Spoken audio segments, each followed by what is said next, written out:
Students, आज हम discuss करेंगे अलॉयज के बारे में। अलॉइंग जो है, alloying it is one of the important method. ये एक अलॉइंग जो है बड़ा ही इम्पॉर्टेंट मेथड है फॉर प्रिवेंटिंग कोरिजन। ठीक है, corrosion which we have already discussed in first chapter. हम फर्स्ट चैप्टर में भी डिस्कस कर चुके हैं और इस चैप्टर में भी है, तो आप वहाँ से इसको स्टडी कर सकते हैं। जो मेटल्स की वेरियस प्रॉपर्टीज होती हैं, ठीक है, जैसे कि मैलेबिलिटी है, डक्टिलिटी है, स्ट्रेंथ है, हार्डनेस है, रेजिस्टेंस टू कोरिजन है, जैसे अपीयरेंस है। ठीक है, all these properties they can be improved. हम इनको इम्प्रूव कर सकते हैं। जो मेटल्स होते हैं, वेरियस मेटल्स, उनकी ये जो वेरियस प्रॉपर्टीज हैं, किसी भी मेटल की ये जो प्रॉपर्टीज हैं, इट कैन बी इम्प्रूव्ड।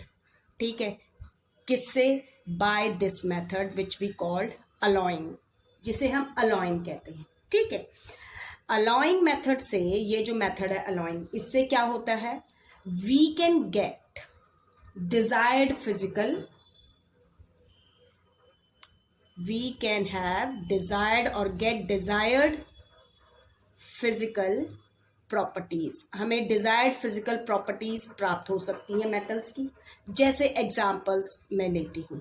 ठीक है, जैसे एल्यूमिनियम मेटल है, जब हम इसकी बात करते हैं तो एल्यूमिनियम मेटल जो है इट इज लाइट है, but not strong and hard.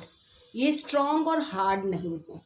ठीक है, तो लेकिन वहीं पर हमारे पास एल्यूमिनियम का ड्यूरा एल्यूमिन है।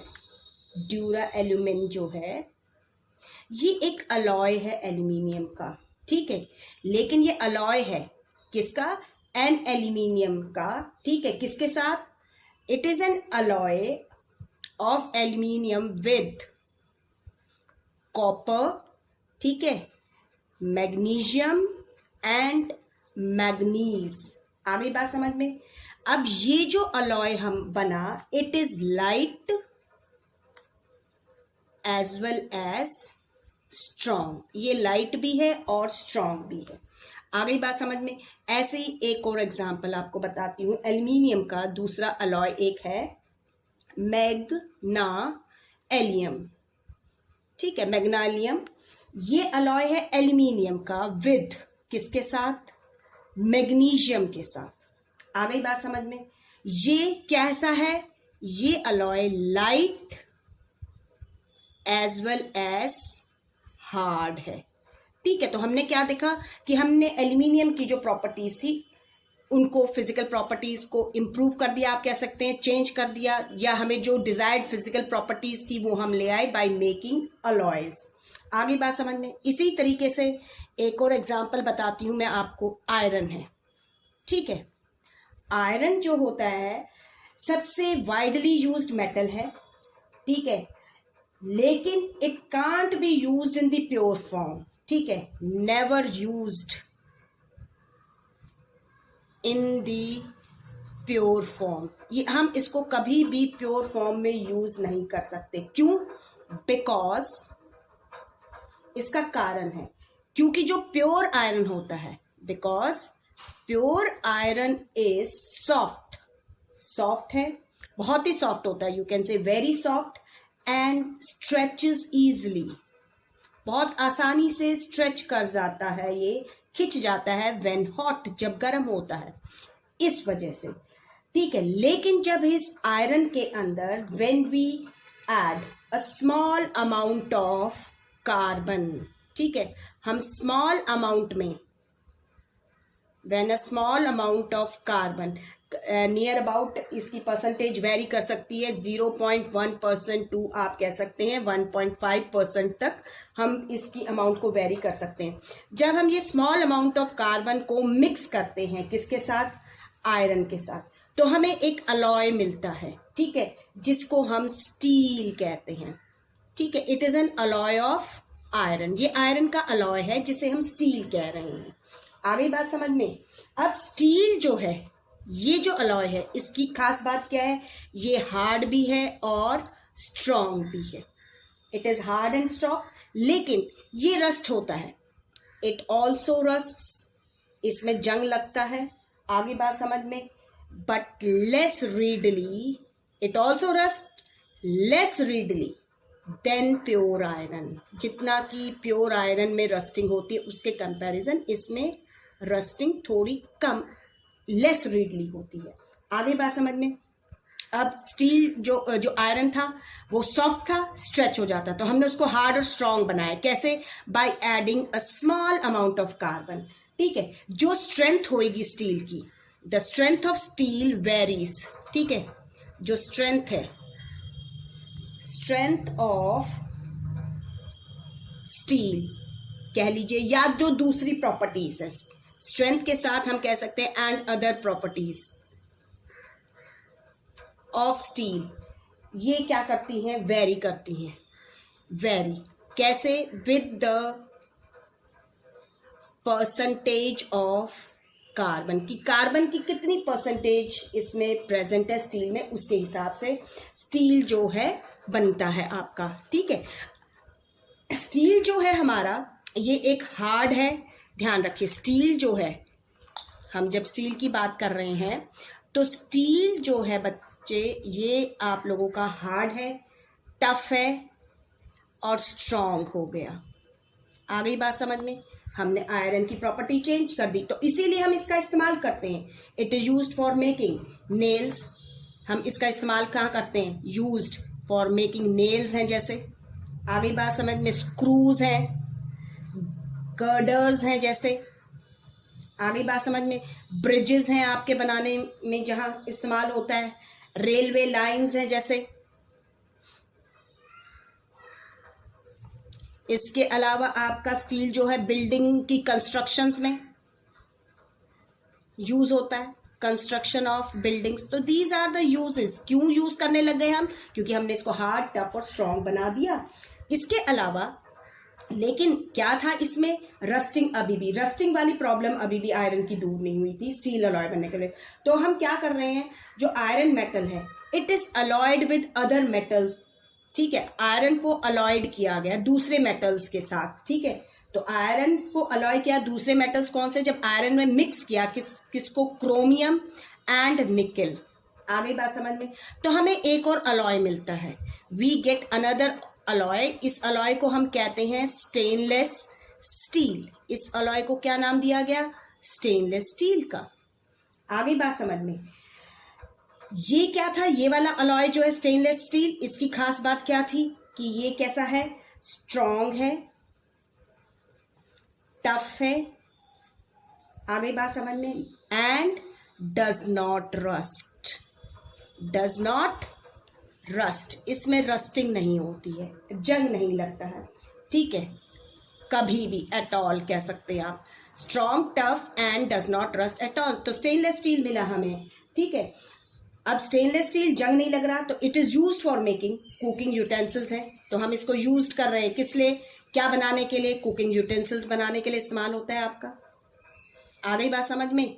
हम इसका इस्तेमाल करते हैं नाइफ्स बनाने के लिए, जैसे चाकू हैं, सीजर्स हैं, कैंची हैं जैसे। आ गई बात समझ में। सर्जिकल इंस्ट्रूमेंट्स हैं जैसे।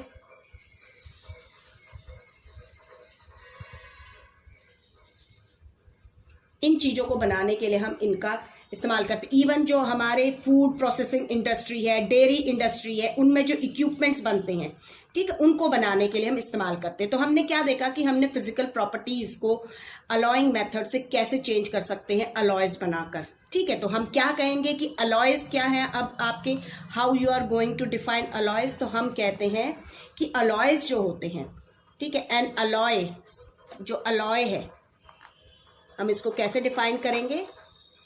N alloy is a homogeneous, alloy जो है एक होमोजीनियस मिक्सचर है, हमने 9th क्लास में भी पढ़ा था अगर आपको ध्यान है तो। N alloy is a homogeneous mixture of 2 और मोर मेटल्स, 2 या 2 से ज्यादा मेटल्स का, और a metal and small amount of non metals. आ गई बात समझ में?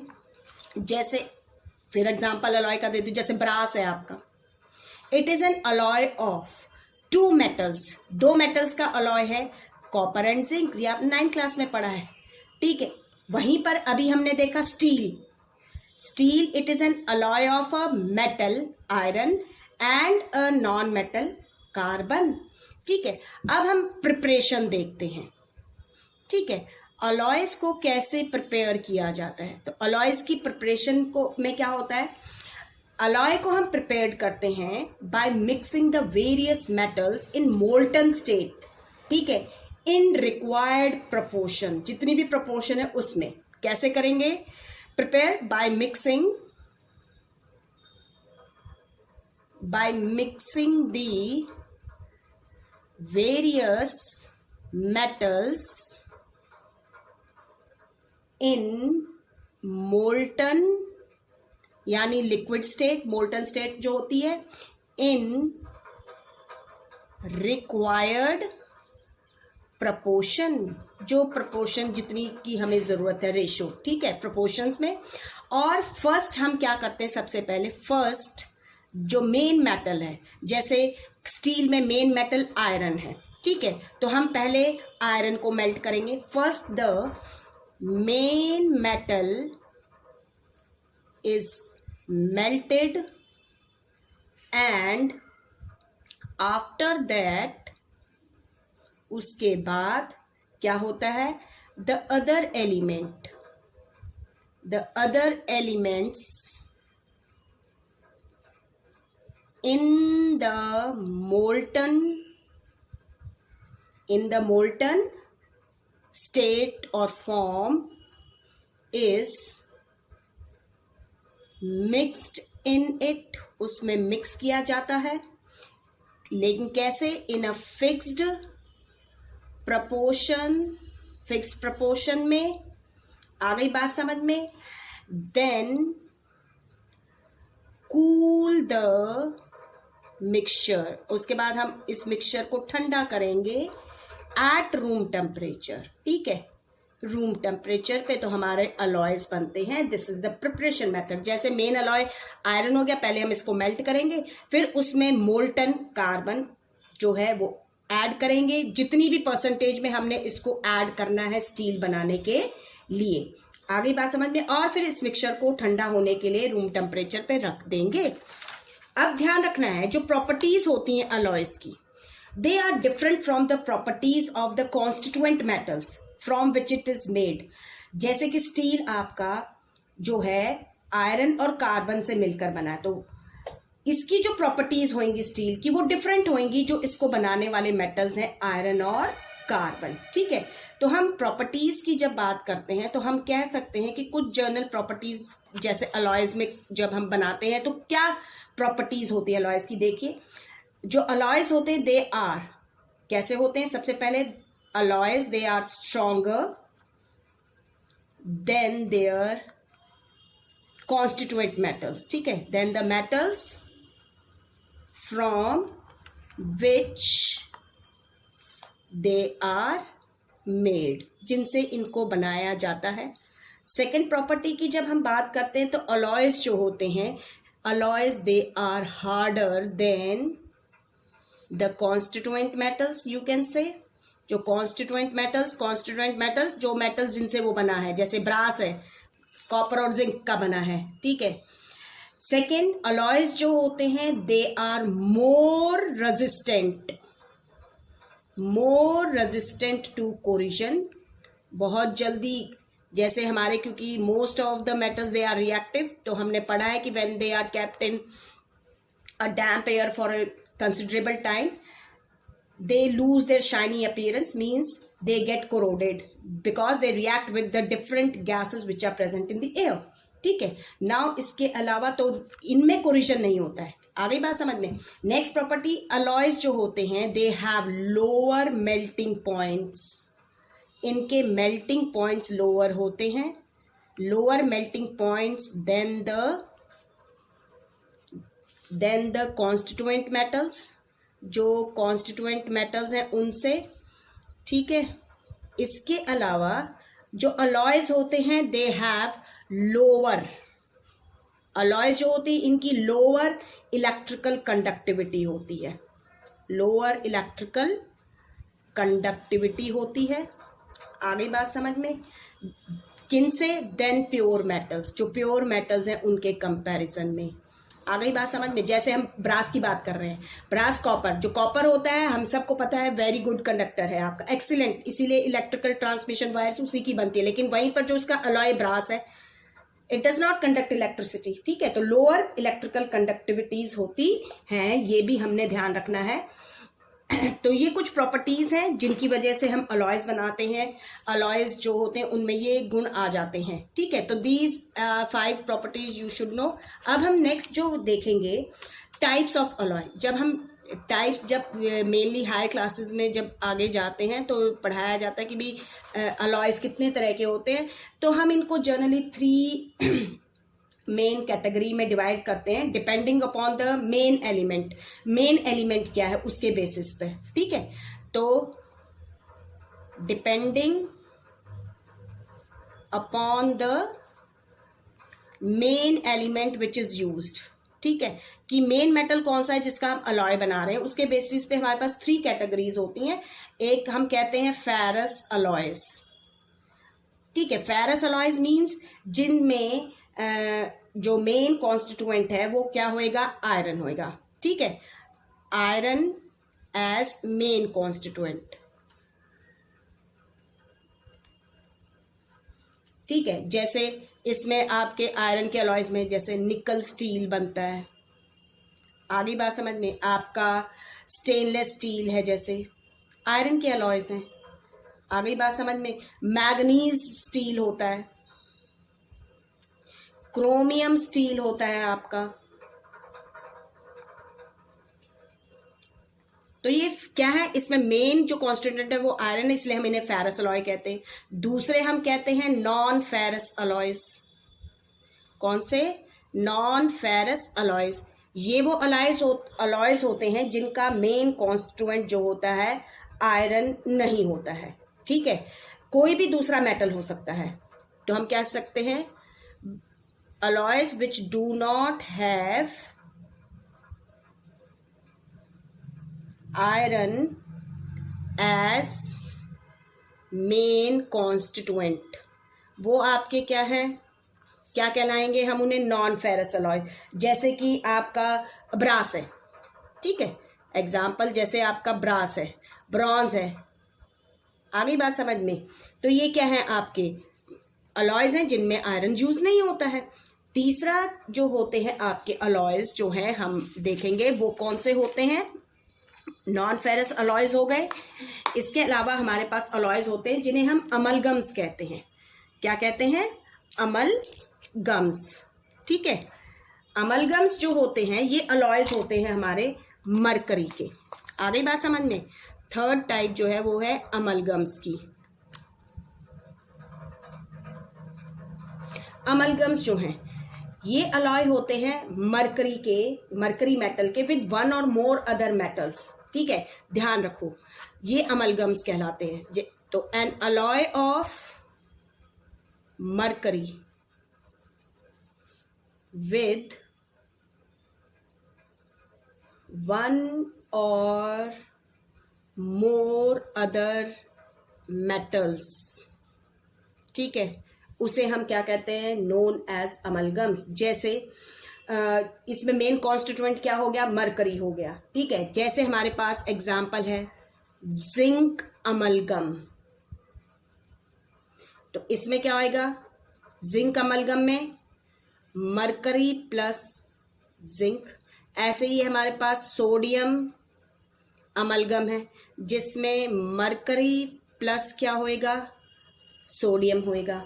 ठीक है, तो अमलगम के जो होते हैं इसी तरीके से एक चीज़ और यहाँ बताना चाहूँगी। अमलगम के केस में आपको ध्यान रखनी चाहिए, जब हम डेंटिस्ट के पास जाते हैं फिलिंग्स के लिए, दांत में फिलिंग्स जो डलती हैं, तो एक अमलगम होता है। ठीक है, आपका जो फिलिंग्स यूज होती हैं, फिलिंग्स, ठीक है, यूज्ड बाय डेंटिस्ट्स,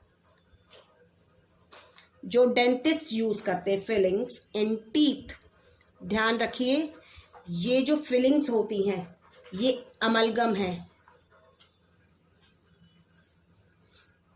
जिसके अंदर क्या क्या प्रेजेंट होता है, consisting of mercury, silver, tin and zinc. आगे बात समझ में। अब हम देखते हैं कुछ और अलॉयज जो हैं, जो कॉमन अलॉयज हैं, जो आपको पता होने चाहिए, जो हम इस सिलेबस के हिसाब से 10th में जो करवाते होते हैं। तो कुछ कॉमन अलॉयज में अब मैं आपको एक बार लिस्ट बता देती हूँ। जैसे हमने पढ़े अलॉयज ऑफ एल्यूमिनियम, अभी मैंने आपको 2 नाम बताए थे इसके अंदर।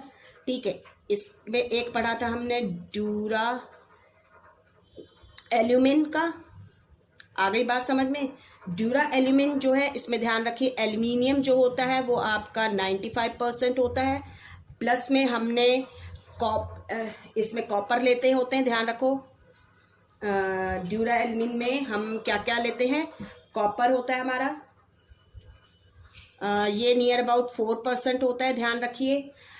प्लस हमारे पास होते हैं traces of magnesium and manganese के। ठीक है, आपका आ गई बात समझ में। तो ये हमारा अलॉय था। एक दूसरा अलॉय बताया था मैंने तुम्हें इसके अंदर,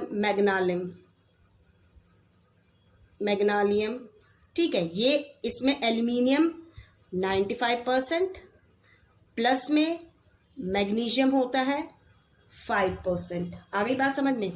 दूसरा हमने डिस्कस किए, बताए मैंने तुम्हें अलॉयज ऑफ आयरन के। हमने इसमें 2 अलॉयज देखे जो डिस्कस किए। एक था स्टील, ठीक है, जिसमें क्या प्रेजेंट है, आयरन प्लस कार्बन। ध्यान रखो क्योंकि कार्बन की परसेंटेज वेरी कर सकती है 0.1 to 0.5% तक, सॉरी 1.5% तक, 0.1 to 1.5% तक वेरी कर सकती है परसेंटेज, ये ध्यान रखिए। तो उसी के अकॉर्डिंग आपकी आयरन की परसेंटेज हो जाएगी, नियर अबाउट 99 पॉइंट के आसपास परसेंटेज चली जाती है आयरन की। और जो स्टेनलेस स्टील होता है, स्टेनलेस स्टील जो है, आगे बात समझ में, इसमें हमारे पास आयरन जो होता है नियर अबाउट 74% होता है, प्लस में हमारे पास इसमें क्रोमियम होता है 18%, प्लस निकल होता है, ये हो गया 8%। ये हमारे पास अलॉयज थे आयरन के। आगे आपको पता होना चाहिए अलॉयज ऑफ कॉपर है जैसे। ठीक है, कॉपर के जो अलॉयज हैं इसमें हम पढ़ाते हैं जो जनरली वो आपके आते हैं, जैसे ब्रास है, 9th क्लास में भी आया था। इसमें कॉपर जो होता है ब्रास में 80% कॉपर होता है और प्लस जिंक होता है 20%। ठीक है, ब्रॉन्ज होता है हमारे पास एक alloy, BRONZD। It is an alloy of copper with tin. इसके अंदर 90% कॉपर होता है और टिन जो होता है वो 10% के आसपास होता है। इसके अंदर आपका 1-2 अलॉयज और जो आपके लेवल पे पूछे जाते हैं, एक होता है जर्मन सिल्वर। कौन सा है आपका, जर्मन सिल्वर, जिसमें कॉपर होता है 60%। ठीक है, प्लस में जिंक 20%, प्लस में निकल 20%। ठीक है, और एक और अलॉय होता है हमारा इसमें जो आपको पता होना चाहिए, जिसे गन मेटल कहते हैं। आ गई बात समझ में। इसमें आपका कॉपर जो होता है वो लगभग 85 to 90% होता है, प्लस टिन इसके अंदर 8 to 12% होता है, प्लस इसमें आपका जिंक होता है जो लगभग 1 से 3% होता है। आगे बात समझ में। तो these are the alloys of copper. अब आपको इसमें अलॉयज ऑफ लेड पता होने चाहिए। जब हम अलॉयज ऑफ लेड पढ़ाते हैं तो इसमें सबसे कॉमन अलॉय जो आप पढ़ाते हैं वो है सोल्डर, ठीक है, जिसमें lead 50%, it is an alloy of lead and tin, ठीक है। लेड और टिन 50-50% होते हैं। दिस इज यूज फॉर, इसका बहुत ही लो मेल्टिंग पॉइंट होता है, ध्यान दीजिए, that's why it is use for welding wires, wire की वेल्डिंग में हम इसका इस्तेमाल करते हैं, ठीक है। और एक होता है टाइप मेटल, इसके बारे में भी पूछ लिया जाता है। टाइप मेटल जो है लेड का अलॉय है, इसमें लेड जो होता है वो 75 से 80% होता है। आगे बात समझ में। प्लस में इसमें एंटमनी जो है वो 15 से 20% होता है।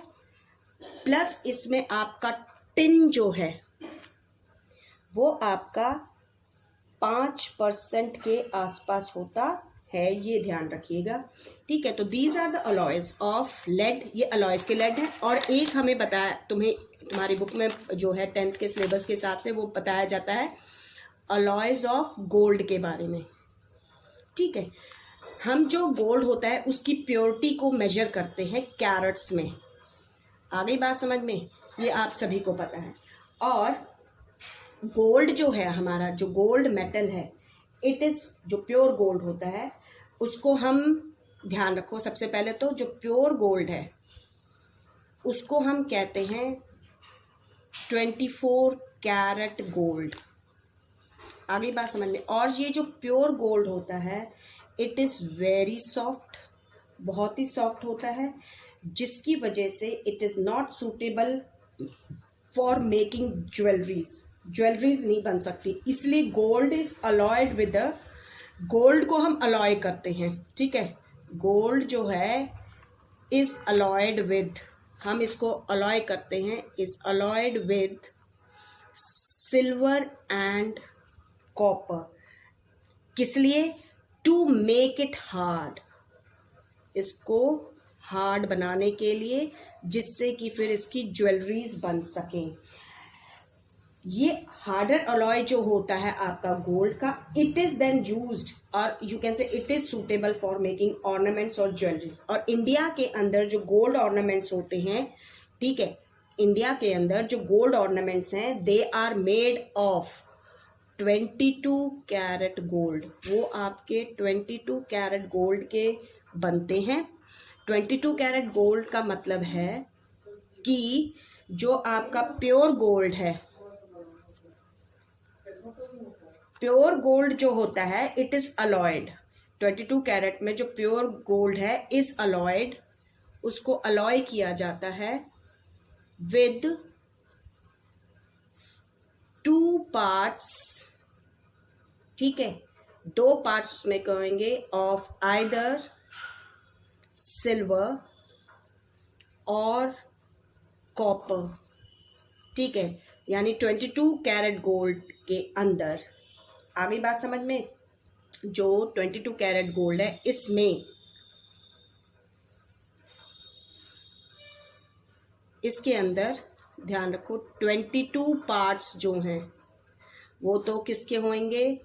प्योर गोल्ड के, प्लस 2 पार्ट्स होंगे किसके? या तो सिल्वर के या कॉपर के। 2 पार्ट्स जो होंगे वो या तो सिल्वर होएगा या क्या होएगा? कॉपर होता है। और कर लीजिए इसकी बजाय प्लस की जगह, ठीक है।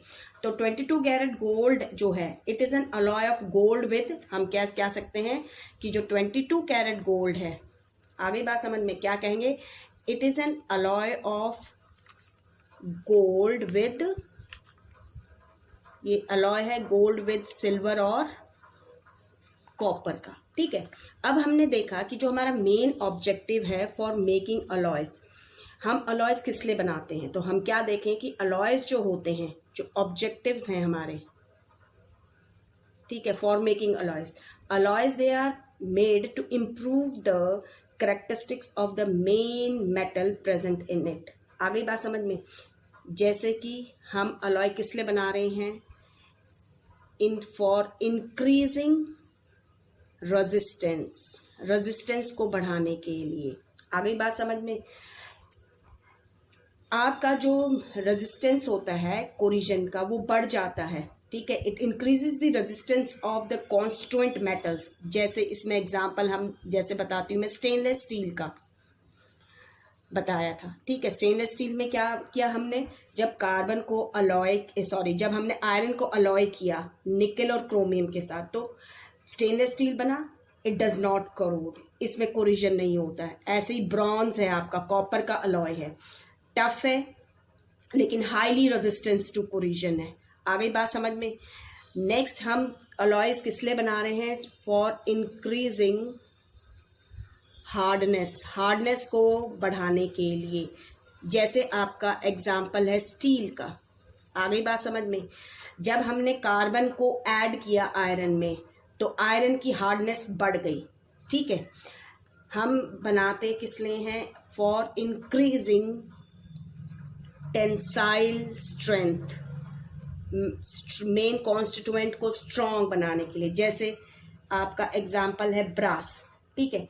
ये आपका कॉपर के कंपैरिजन में मोर मैलिएबल है और मोर स्ट्रॉन्ग है। ऐसे ही क्रोम स्टील है, क्रोम स्टील जो जिसमें क्या होता है, क्रोमियम का इस्तेमाल किया जाता है क्रोम स्टील में, तो it is also a harder. ये आपका बहुत हार्डर होता है। हम बनाते हैं to decreasing the melting point को डिक्रीज करने के लिए। आगे बात समझ में। जैसे सोल्डर है आपका एक एग्जांपल, इसमें solder has low melting point than its constituents. जो इसके कॉन्स्टिट्यूएंट है उसके कंपैरिजन में इसका जो मेल्टिंग पॉइंट होता है वो बहुत कम होता है, and that is why it is use for soldering, और जिसे हम कहते हैं वेल्डिंग ऑफ वायर्स। दो वायर्स जो होते हैं इलेक्ट्रिकल वायर्स, उनको जोड़ने में, वेल्डिंग में हम इसका इस्तेमाल करते हैं, ठीक है। हम अलॉयस बनाते हैं किस लिए, to alter the electrical conductivity को चेंज करने के लिए मेन कॉन्स्टिट्यूएंट की। आ गई बात समझ में। जैसे तुम्हें मैंने अभी बताया, जो हम अलॉय बनाते हैं तो इलेक्ट्रिकल कंडक्टिविटी जो होती है इट डिक्रीजेस। आ गई बात समझ में। जो स्पेसिफिक मेटल होता है उसकी इलेक्ट्रिकल कंडक्टिविटी डिक्रीज हो जाती है। जैसे ब्रास है, ठीक है, ब्रॉन्ज है, गुड कंडक्टर नहीं है इलेक्ट्रिसिटी के, लेकिन जो प्योर कॉपर है तुम्हें बता ही दिया तो गुड कंडक्टर होता है। इसके अलावा हम अलॉयज किस लिए बनाते हैं, टू अल्टर द, सीधी सी बात है, केमिकल प्रॉपर्टीज चेंज हो जाती हैं, to change the chemical reactivity. देख रहे हैं हम कोरिजन कम हो जाता है तो केमिकल रिएक्टिविटी जो होती है मेन कॉन्स्टिट्यूएंट की वो चेंज हो जाती है। तो this is all about the alloys. ये अलॉयज के बारे में था, and this completes the chapter 3rd of your chemistry.